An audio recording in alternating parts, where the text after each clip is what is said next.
Wakil Gubernur Sulawesi Utara mengajak seluruh masyarakat di Sulut untuk dapat menciptakan rasa percaya diri kepada anak-anak.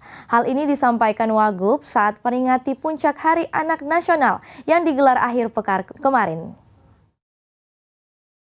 Pemerintah Provinsi Sulawesi Utara melalui Dinas Pemberdayaan Perempuan dan Perlindungan Anak menggelar puncak peringatan Hari Anak Nasional tahun 2022 di tempat wisata Rumah Alam akhir pekan kemarin.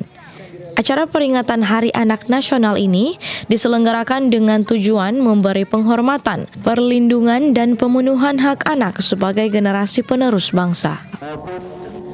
Wakil Gubernur pun mengajak seluruh masyarakat untuk memberi ruang dan dorongan kepada anak-anak agar dapat menumbuhkan rasa percaya diri demi menggapai masa depan mereka. Menonton Hari Anak Nasional ini, mari orang semua, baik anak-anak, orang tua, maupun kita pemerintah TNI Polri harus menciptakan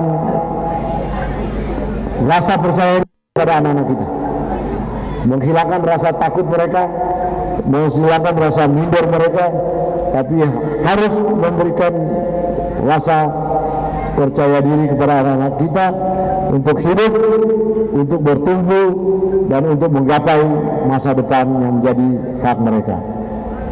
Atas nama Bapak Gubernur, atas nama Bapak Pemerintah Provinsi Sulawesi Utara, saya menyatakan selamat merayakan Hari Anak Nasional. Anak Indonesia harus tetap hebat dan jaya hari ini dan sampai selama-lamanya.